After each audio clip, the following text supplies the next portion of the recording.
I'm extremely excited to be bringing you this video because today we're going to be checking out the Benjamin Recharge Compressor. I'm Dustin and you're watching Legacy Airguns.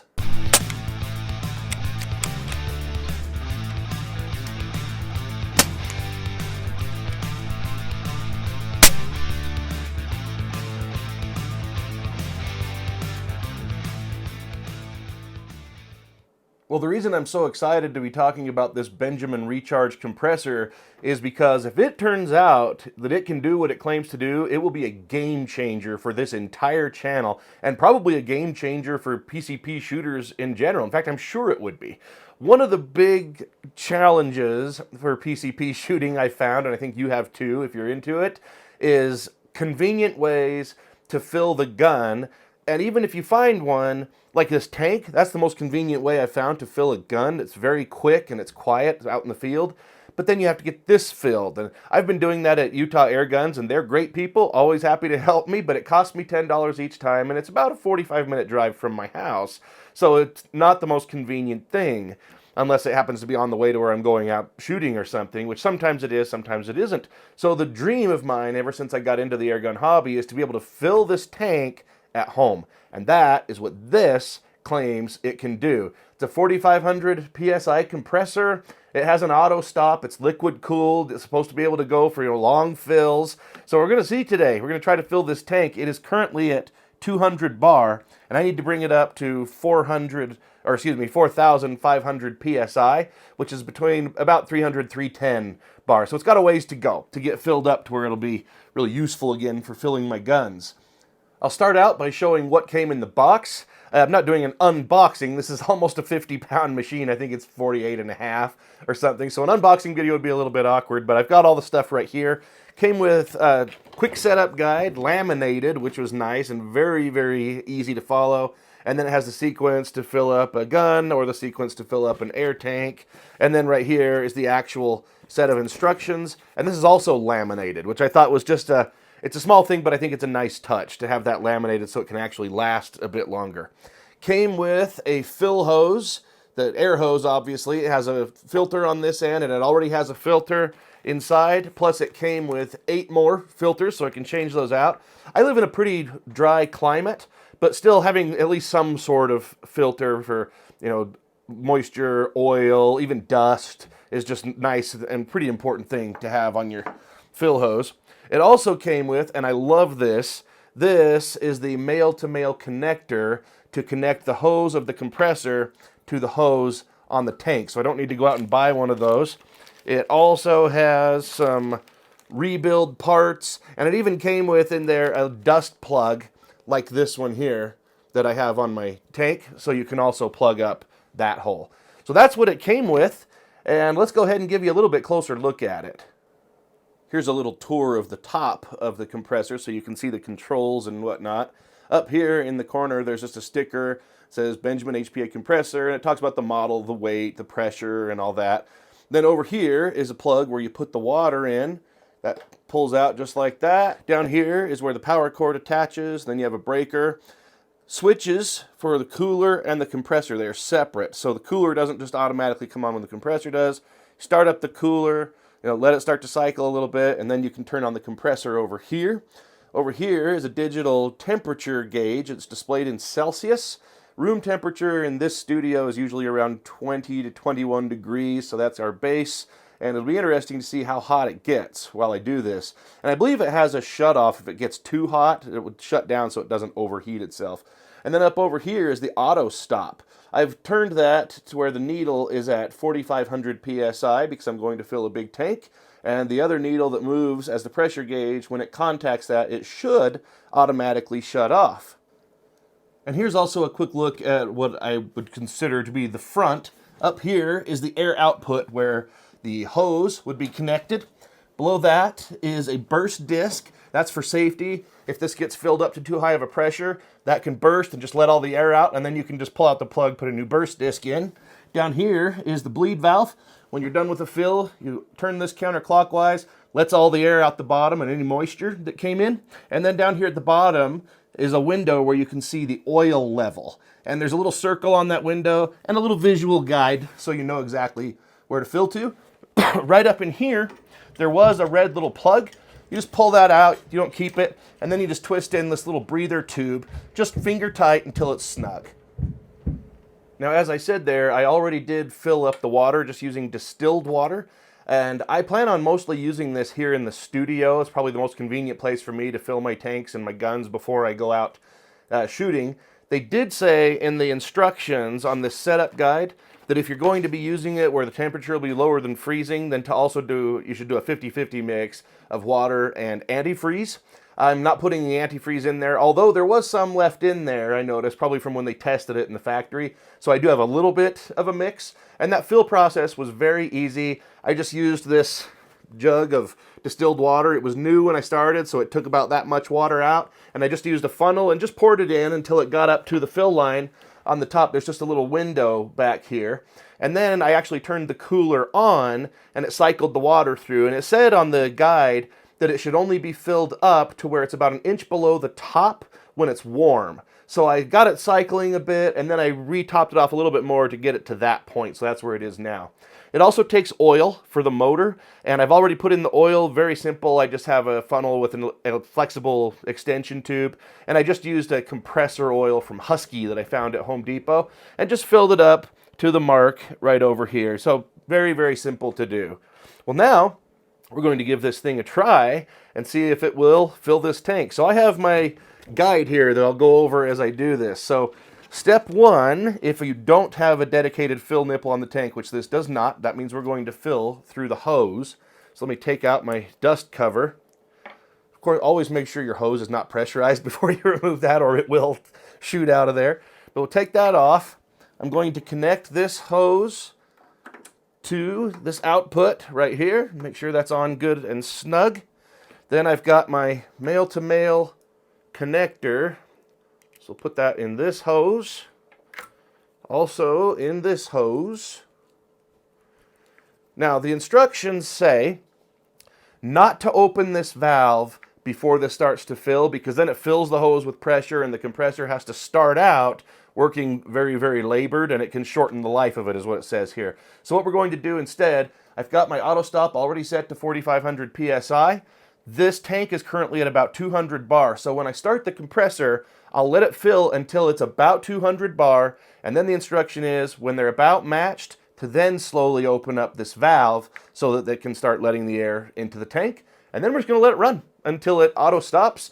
And I'm very interested to see if it's actually going to make it all the way through, or if it will get too hot and have to stop and take a break.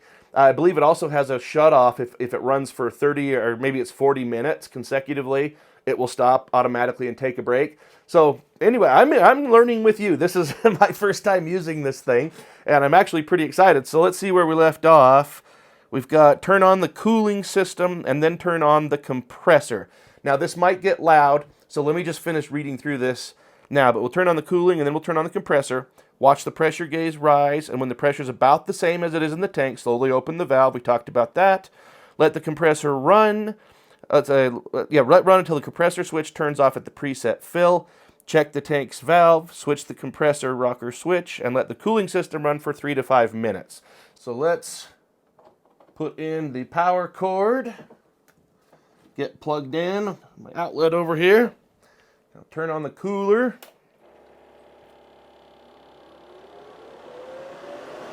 And right now we're at 21.6 degrees, about room temperature. And now let's turn on the compressor.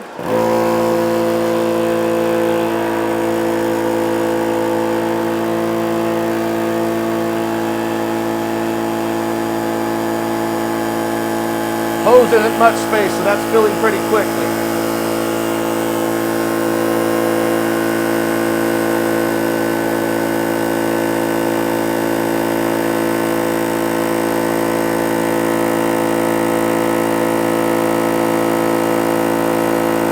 That is 200 bar. Let's open the tank.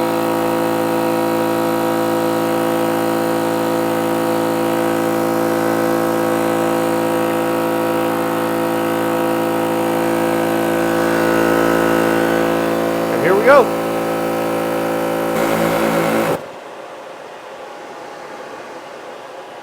Okay, well, it stopped. Turn the compressor off. Close up my tank. All right, I will let the cooler run for that 3 to 5 minutes, and we'll come back and talk about how that went. Okay, now that I can hear myself think, there are some things to talk about. Now, the instructions said to let that cooling system run for 3 to 5 minutes after the compressor finishes. I let it run for 4, and I'm content with that. When I turned the cooler off, the temperature was reading 34.7 degrees.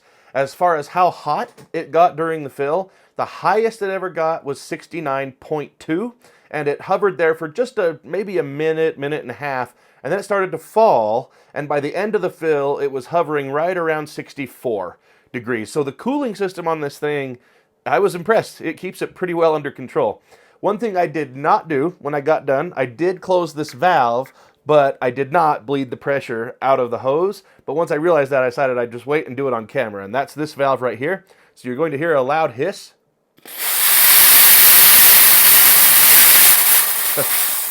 Very loud hiss. And there's even a little bit of moisture that came out. You might be able to see that all over the mat here, which is one of the reasons we did it on the mat, because I knew there'd be a little bit of water in the air. Hopefully we filtered most of that out right here before it got to the tank.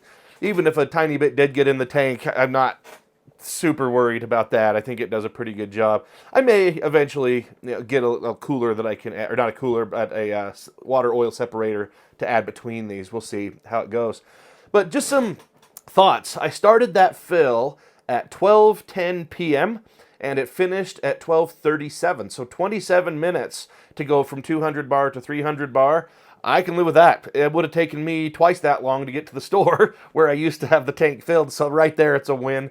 I honestly believe I was correct in my initial statement. This is a game changer. It certainly is for me. The fact that I can have this tank topped off full before every outing, that is absolutely a game changer. There's been so many times when I've gone out and I'll go out and the tank is filled up to 310 bar or 4,500 PSI like it is right now. And then I'll get to the range and I'll use it down, to 2,700. Then the next time I go out, that's my starting point. And the next time it's lower and then lower until eventually I can get all the way down to Orem to Utah Airguns and have it filled up. This will be full every time I go out now, if only 27 minutes can get it from 200 bar all the way back up to 4,500 PSI. That is just outstanding. I'm incredibly happy with this thing. Let's go ahead, and now with the pressure is out, we'll disconnect the hose on the tank and the hose from the compressor to get that male-to-male connector off. I've got my dust plug for the tank. Also one for the compressor to keep dirt and things out of it. And that's all there is to this thing. I mean, in just a few minutes, even I figured out how to use it. So I definitely highly recommend this. And I would say at this point, having filled a tank all the way up to its max capacity, I think I've given this compressor a sufficient review, although you will see lots more of it on the channel. But for those of you who have a few more minutes to stick around, let's fill a gun while we're here. Here's my Benjamin Marauder field and target that was on the wall up there behind me. Its current fill pressure is 1,500 PSI, and it fills to 3,000. So I've already turned my auto stop down to 3,000. Go ahead and take my dust cover out again and hook up to the fitting on the gun. I love these quick disconnects and that they're all the same on the guns, the compressors. It's absolutely fantastic. Let's get this set where it's not going to fall. Make sure this is closed up. And then we'll just go through the sequence. I'll turn on the cooler and the compressor, and we'll be back when it's full. And we are starting this at 12:49 p.m.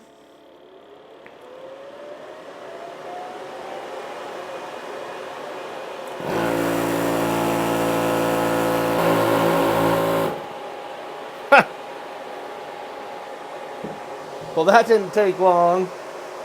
12:49 to 12:51. We'll let this cool down a moment and then we'll talk some more. Well, that was impressive.